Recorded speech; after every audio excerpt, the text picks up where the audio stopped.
Pausa Churitz sur France Bleu Roussillon. Et on commence par le foot, l'Euro 2016 avec France Bleu. La France peut-elle le gagner, cet Euro, et les manifs contre la loi travail notamment, peuvent-elles gâcher la fête? Bruno Delmas. Non, moi j'avoue que quand j'ai vu votre sujet sur le foot, j'étais très mal à l'aise parce que j'ai bac moins 15 en football, donc je connais rien. En revanche, en grève et en prévision, je suis plutôt assez On parle plutôt bon. de ça pour l'instant, oui. Et je pense que le 4 juillet, alors je sais pas si ça tombe avant ou après l'Euro, pour vous dire à quel point ça me préoccupe, je pense que ceux qui manifestent, que ce soit également au niveau des étudiants, vont chausser les tongs et les caleçons et de bain et vont retourner à la plage. Voilà, donc on va être tranquille à partir du moment où les manifestants actuels vont décider quand même de prendre leur congé, parce que ça c'est un droit qu'ils vont exercer sans aucun problème, et puis ça reprendra en septembre. Voilà l'espèce de carnaval dans lequel la France est plongée chaque année par ces mouvements de manifestants. Ça devient maintenant insupportable. Autant le 18 mai, j'ai dit ici à cette antenne que je soutiens le droit à manifester, et je le redis encore une fois. Là maintenant, et je suis d'accord avec Guillaume, il y a des expressions peut-être qu'il ne faut pas employer, mais je crois aujourd'hui que ça suffit. On ne sait plus aujourd'hui pourquoi les gens manifestent, on ne sait plus pourquoi il y a un tel bazar dans le pays. Bruno, c'est pas vrai. Les salariés, les syndicats savent très bien ce pourquoi ils manifestent et ce qu'ils revendiquent. Aujourd'hui, on divise la France en deux, c'est-à-dire entre des gens qui appartiennent à des centrales, des entreprises, EDF, la SNCF, où les problèmes sont différents que dans les PME. Dans les PME, aujourd'hui, cet article 2, voulu par Mme El Khomri, M. Valls et M. Hollande, moi, en tant que chef d'entreprise, je le pratique tous les jours avant la loi. C'est-à-dire le dialogue avec les salariés. Vous avez des représentations syndicales Non. Le dialogue se fait directement avec les salariés. Aujourd'hui, les accords de branche sont insupportables pour les PME. Et donc, je crois qu'on est dans un débat stérile. Il y a des gens qui sont à l'approche maintenant d'élections syndicales qui veulent montrer les bras. Et moi, je vous dis que le 4 juillet, ils seront tous à la plage. Bruno Delmas, ça va être relancé. Dans ce chaos en ce moment, là, on se rappelle qu'en 98 ça avait créé un élan. Bon, il est peut-être très vite passé après derrière. Est-ce que le foot peut aujourd'hui faire oublier les soucis de tout le monde? Je crois que les gens qui ont victoire beaucoup des Bleus, de soucis aujourd'hui voient à peu près 11 gars qui paient l'ISF courir sur un stade, 22 si on rajoute des équipes adverses. Et ça, je ça crois dépend que des équipes. Moi, je pense, Bruno, que personne ne paye l'ISF. Justement. Il devrait le payer. Non, je pense que c'est devenu un sport de riche, le foot, malheureusement regardé par tout un tas de gens qui sont en difficulté. Alors c'est du divertissement, du pain et des jeux. Moi, je suis pas fanat de ce genre de choses. Toute la publicité qui entoure tout ça, mais je suis pas non plus un empêcheur de tourner en rond et quelqu'un qui va casser la fête. Vous regarderez les Bleus, vous encouragerez. Oui, bien sûr. Les Achourites sur France Bleu Roussillon. La deuxième partie des Achourites, le deuxième débat consacré toujours du sport. Et n'y voyez pas une relation par le fait que M. Cyril Manière et le monsieur sport de France Bleu Roussillon, ça n'a aucun rapport. Mais on va parler de rugby au travers du conseil départemental qui baisse sa subvention à l'USAP. Trouvez-vous ça justifié? D'autant que les Dragons sont désormais plus aidés que l'USAP par le département. Voilà, c'est sport et finance, toujours. Là, on en est au rugby. Bruno Delmas, l'USAP touchait 670 000 € de la part du conseil départemental quand elle était en top 14. Moitié moins désormais. Alors, ça avait été décidé il y a 2 ans, mais ça a été voté cette semaine. Normal ou pas? Non, pas normal. D'abord, j'ai une petite recette. Si Madame Malherbe cherche quelque argent pour refinancer l'USAP, tous les élus du conseil départemental qui vont voir les matchs aux frais de la princesse, c'est-à-dire invités par l'USAP sur la subvention du conseil départemental, n'ont qu'à payer leur place. Me l'a ôté de la bouche. 465 € par an d'abonnement, donc ils ont qu'à y aller, puisqu'ils veulent être près du peuple, ils ont qu'à faire comme les gens qui se saignent aux 80 pour aller voir les matchs de l'USAP tous les dimanches. Ça, c'est une première réponse, mais 465 multiplié par 34, ça fait 15 000 € à peu près. Alors, c'est pas grand-chose, mais ça pourrait faire un petit plus. Et ça leur ferait voir un petit peu, ça leur ferait connaître la vie, voir un petit peu comment les gens souffrent pour se payer, pour soutenir leur équipe. Deuxième point, quand on est l'USAP, c'est une entreprise au même titre que les Dragons catalans, et une entreprise, on investit aussi quand elle est en difficulté. Il y a une difficulté qui est chronique aujourd'hui au niveau de l'USAP.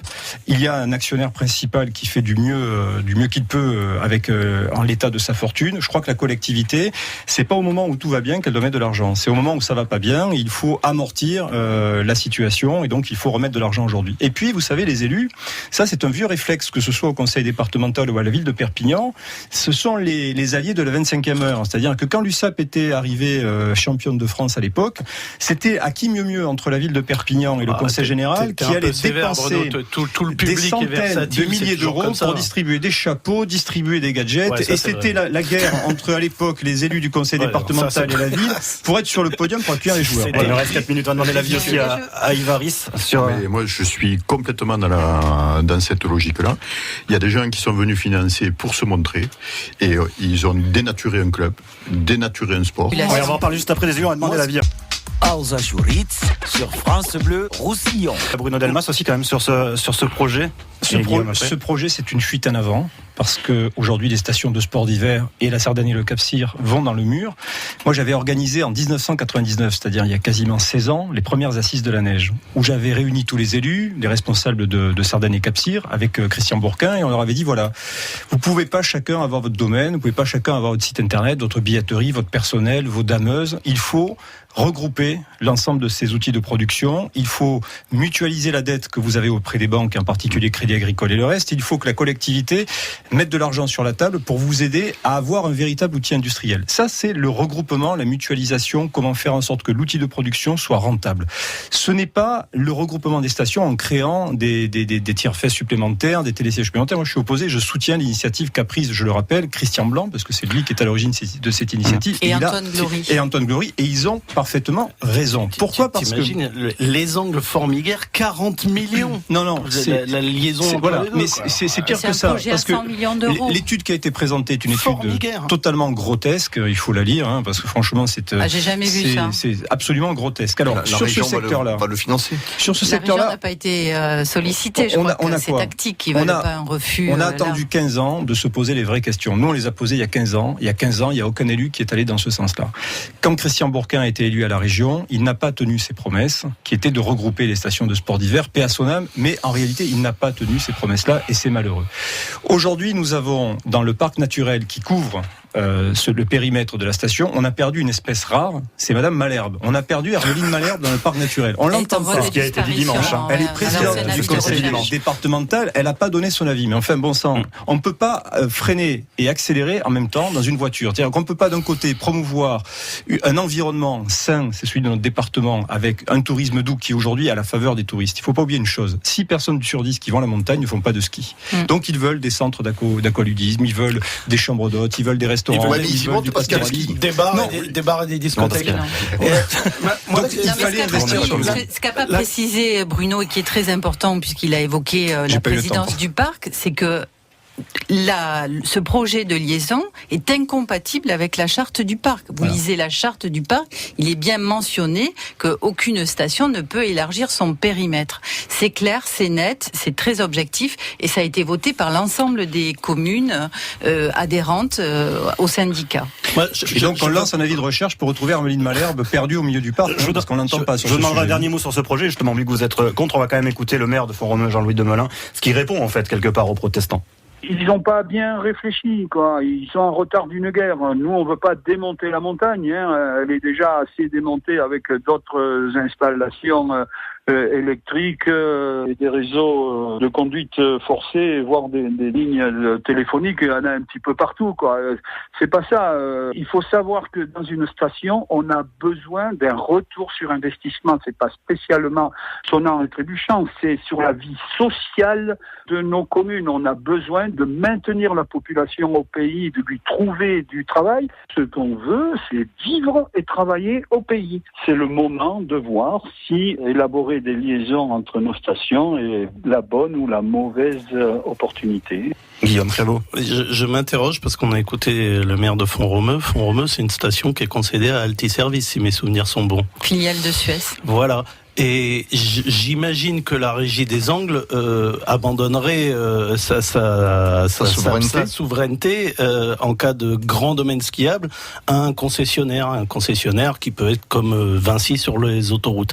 Voilà, c'est juste une question que je me pose. J'ai pas de réponse. J'entends Jean-Louis Demelin parler de casse sociale. Moi, j'ai pas entendu grand monde quand le Puigmal a fermé et qu'un certain nombre de familles se sont retrouvées sur le carreau. Ça, c'est sûr. Il faut pas oublier que ça a été la première station. Et vous savez, aujourd'hui, dans ce département, on fout tout en l'air. Nos politiques foutent tout en l'air. Il y avait un outil qui était incroyable, qui avait été inventé du temps de Grégory, qui était les centres UTSIS, où on envoyait les gosses du département apprendre à skier, et donc ça faisait autant de gens qui étaient avertis, qui devenaient des consommateurs avertis et des défenseurs de la montagne catalane. On l'a plus, ça. Donc on a cassé ces centres, parce que là, pareil, le recrutement, c'était n'importe quoi, on recrutait des mecs qui jouent au rugby, qui avaient aucune compétence pour diriger un centre sportif, ils ont tout foutu par terre, les élus comprennent rien à la gestion, ils ont tout foutu par terre. Il faut voir dans quel état ils sont aussi. Le prix des forfaits de ski. De rugby, j'ai eu peur.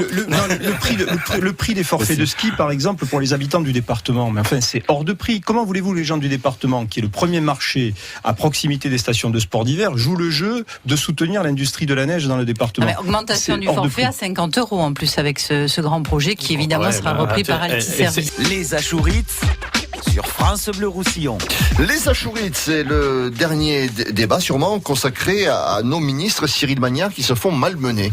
Oui, plus sur les méthodes de manifestation. On parlait des mouvements juste avant l'Euro, mais c'est vrai que cette semaine, en début de semaine déjà, Emmanuel Macron qui a reçu un œuf sur la tête en voulant aller pourtant célébrer le 80e anniversaire du Front Populaire à Montreuil. Ce matin, ce sont les manifestants qui se sont invités directement chez Mariam El Khomri, encore bien sûr pour protester après la loi travail. Ça vous choque ces méthodes? Bruno Delmas, vous seriez prêt à jeter un œuf à la tête d'Emmanuel Macron? Non, rien ne justifie qu'on malmène quelqu'un. Et là, je crois que c'est symptomatique de notre époque où, en fait, aujourd'hui, c'est une guerre de l'image avec les Twitter, les périscopes. C'est à qui provoquera le petit fait qui va faire du buzz. Et donc, c'est une forme de surenchère. C'est valable en politique, c'est valable dans d'autres domaines. C'est une forme de surenchère aujourd'hui qui est absolument étouffante, je dirais consternante, quoi. Et je crois que Macron en a fait les frais. Plus gravement, cette jeune fille qui s'est suicidée sur une ligne RER devant Périscope. On est dans cette forme de surenchère de l'image, du buzz, de l'information qui circule à tout va. Et donc on brouille tous les codes. Non, quelqu'un qui est responsable, qui est un ministre, même si on n'est pas d'accord avec lui, on lui met pas un œuf sur la tête, on lui met pas une salade sur la tête. Voilà, on respecte ce que l'homme représente, c'est-à-dire l'organisation de l'État, c'est le peuple français souverain. Il y a un respect à absorber et à faire respecter absolument, à faire tenir vis-à-vis de celles et ceux qui nous représentent. Bruno Delmas, vous êtes chaud, un poutou, Calbot.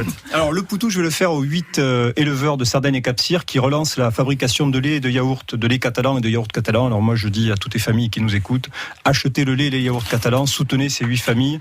Cette laiterie, elle a fermé il y a quelques années. Moi je faisais partie de ceux qui se battaient pour qu'elle rouvre. Je suis ravi, heureux qu'elle est rouverte. Ils sont en avance, ils vont faire du locavore, donc il faut les aider, il faut les encourager. Le Calbot, je vais le donner au premier adjoint de la ville de Perpignan, monsieur Romain Gros, qui est un multicumulard de mandats. Et il en oublie lorsqu'il prend la parole en tant que conseiller départemental face à madame Malherbe, j'ai lu ça ce matin dans le journal, où il demandait à madame Malherbe, écoutez, on dépense pas assez au conseil général, il faudrait investir un peu plus. Si c'est pour investir comme il a voté lui au conseil municipal de Perpignan et à l'Aglo, c'est-à-dire pour faire l'archipel, qui est une ruine, pour faire le cadran solaire à la sortie de l'autoroute, pour faire le pont sur la tête à 6 millions d'euros, pour une fois, je vais soutenir madame Malherbe, qu'elle garde l'argent des Catalans au frais et qu'elle évite de se lancer dans les investissements aussi stupides que ceux que monsieur Gros a voté depuis des années avec monsieur Pujol et monsieur Alduy. Donc quand le note, vous apportez votre soutien à Hermeline Malherbe. C'est l'exception qui confirme la règle. Si on la retrouve au sein du parc naturel, parce que c'est pas gagné.